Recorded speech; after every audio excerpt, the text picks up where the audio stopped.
I took a couple of pictures of you guys earlier today to remind you that you, all of you, and even that pretty girl in the back there, has a brain just like this guy.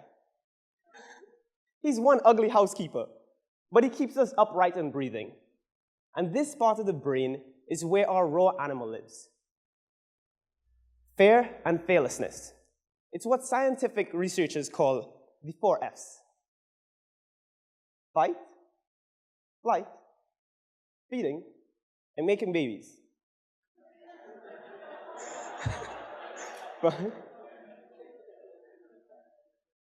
Social psychologist Dr. Arthur Aaron, out of Stony Brook University in New York,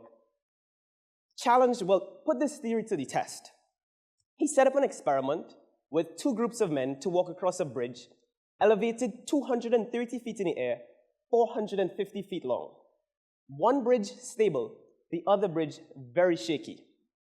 At the end of the bridge, Dr. Aaron set up for his beautiful female assistant to ask these men a series of questions related to a fake study, and then gave each of them her phone number.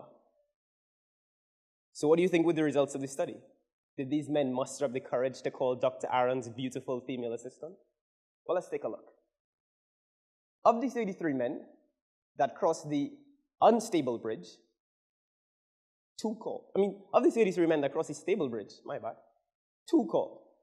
Of the 33 men that crossed the unstable bridge, 9 called. That's a 450% increase. Dr. Aaron concluded that fear drives sexual arousal. Wait, come to think of it, it's no wonder you guys take your girls to see scary movies or on roller coasters on your first date. Sneaky guys. That's Embry-Riddle for you.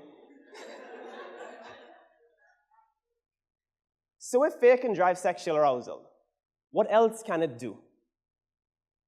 So I'm sure some of you may be thinking, wait, I thought we were talking about harnessing the power of fear. Why are we speaking about sexual arousal?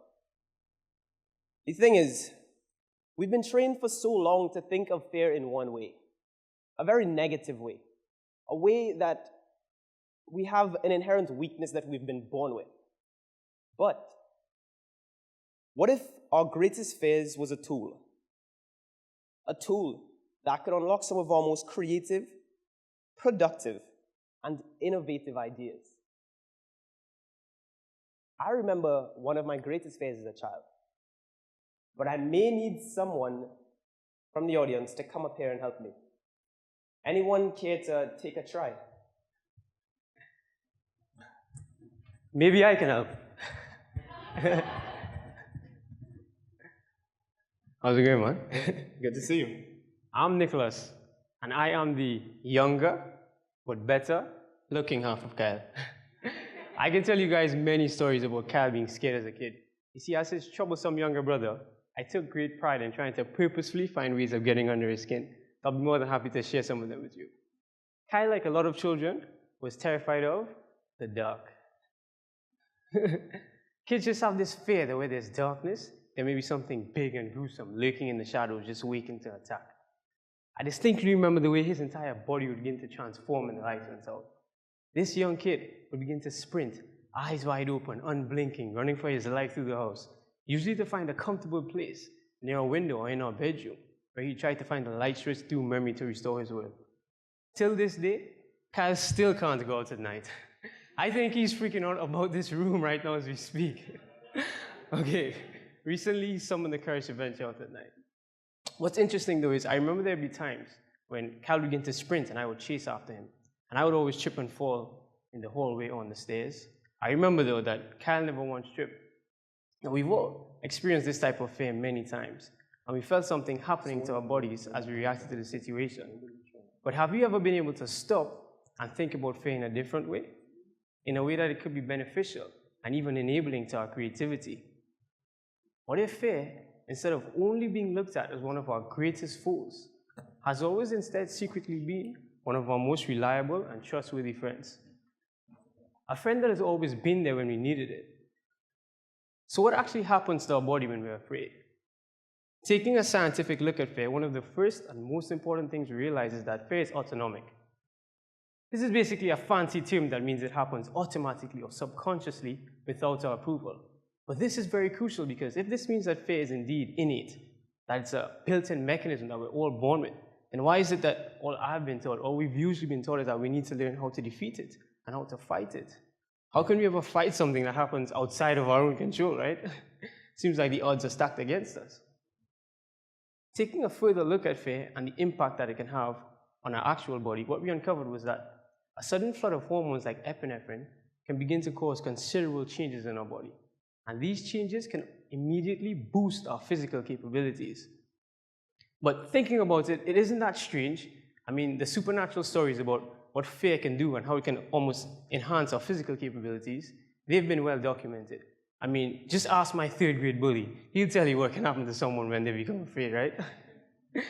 Thinking back to Kyle, it may not also be that strange that I would always trip and fall, but he never once did. Maybe somehow due to his extreme fear, his body developed a heightened state of physical focus, enough so to help him navigate through the dark much better than I could, right? He was running for his life and I was just tripping and falling everywhere. But then we realized that something else also happens. We realized that we have trouble focusing on small tasks, as the brain is directed to focus only on the big picture in order to determine where a threat may be coming from. And this is very interesting, because not only is it scientific fact that fear can place our bodies in a heightened state physically, but we also uncover that fear can have an impact on our state of focus, our state of awareness mentally. So what if there was a way to then harness this state to not only propel our physical endeavors, but our creative and our intellectual ones? Well, June 2009, Daytona Beach, Florida, Embry-Riddle Aeronautical University. I had to make a decision to leave my first passion, my love of aircrafts, to return home to the Caribbean and begin embodying my true calling, entrepreneurship. I had to lead, I had to create. This, after my parents had given their all to empower me with the best education, studying aerospace engineering or rocket science, or one of the leading programs around the world. In the face of the impending challenges that carving a different future, that carving my own future would produce, I uncovered perhaps one of my biggest revelations. Although I had no idea at the time, I learned how to harness the power of fear.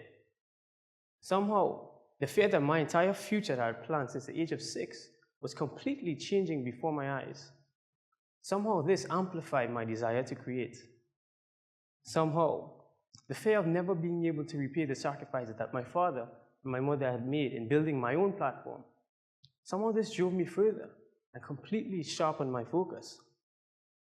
After returning back to the Caribbean, whelmed with great fear from a complete shift in work, we've been able to use the fear of starting something new, the fear of failure, the fear of disappointment, the fear of the unknown, the fear of not knowing if I'd ever be able to accomplish what we had set out to do.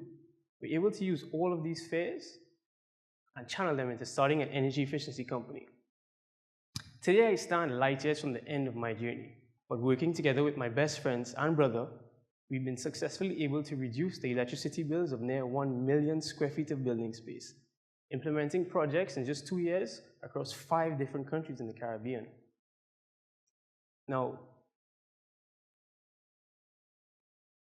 we set out to not only save energy, but at a time when companies were being crippled by the sheer cost of electricity production, in our work, we set out to save jobs. And these highlights, though interesting, they really pale in comparison to what we've been able to learn. Through the process of building our own future, we've learned to form an even deeper and even more intimate relationship with all of our fears. For these fears create the heightened focus that power all of my current and future endeavors. And throughout my journey, I uncovered that perhaps there was some basis for this notion, that perhaps I was not alone in this thinking. Kyle, would you like to share some more about this?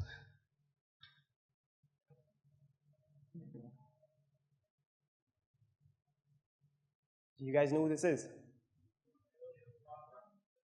That's right. They call him Fearless Felix. Or is he? Felix partnered with Red Bull to do a tremendous feat. Perched 120,000 feet from the edge of the Earth's stratosphere. Jumped, free fall, reaching speeds of Mach 1.25, breaking the sound barrier upon his descent. In an interview with the Red Bull team, Felix was asked, "So as the jump approaches, do you have any apprehensions about your step into the unknown?" His response, "Of course, however, having been involved in extreme endeavors for so long, I've learned to use fear to my advantage." Do you know how he described fear? He said, "Fear is my friend."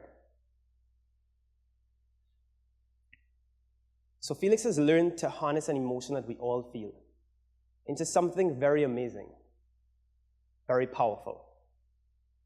But what is it that Felix has realized about fear that has caused him to see it not as an inherent weakness, but as a strength? So some of you may be saying, "Wait, Kyle, I'm not like Felix. I don't face tremendous feat in my life. No way am I going to be perched 120,000 feet from the edge of the Earth's atmosphere. I don't need to harness my fear in that way. Is it even possible for me to harness fear to be more creative, to push more innovative or productive outcomes?" Well, renowned business author Jim Collins might have a thing or two to say about that. In his book, Great by Choice, he categorized successful leaders as paranoid, neurotic freaks. Almost negative, don't you think? He said that these leaders were able to channel their fear and paranoia, not letting it cripple them, but actually challenge them to become more productive, more creative. He dubbed it productive paranoia. And he described these type of leaders as 10Xers. 10Xers maintain hypervigilance, staying highly attuned to possible changes or threats in the environment, even when, no, especially when all is going well. So they channel their fear and worry into deliberate planning and action, developing creative ways to not only survive, but thrive in the presence of impending doom. So what Jim is asserting is that fear and paranoid behavior can be tremendously practical when fear is channeled into calm and clear-headed action. Chief amongst these 10Xers, Bill Gates, he noted, "I consider fear on a regular basis. Fear should be your guide, but it should be latent." So, taking in all of the things that we've learned, I've yet again set out to surmount another challenge in my region. This time, the accessibility to information. The project is called FIRST. We've built a platform to potentially capture all of the local businesses and experiences in our region. From your favorite restaurant or hotel to your personal hairstylist and doctor, making it open and accessible to everyone in the region and visitors coming in. We're building an online community of engaged users and businesses. Some of you may take this for granted, as this problem has been long solved here in the US. But here's a sneak peek into what fear has driven us to do.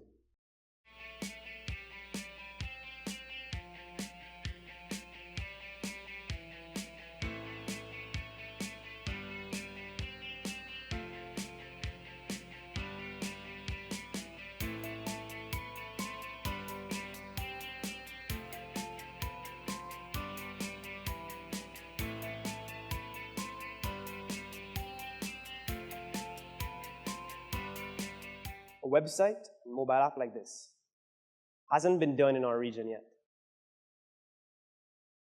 Scary.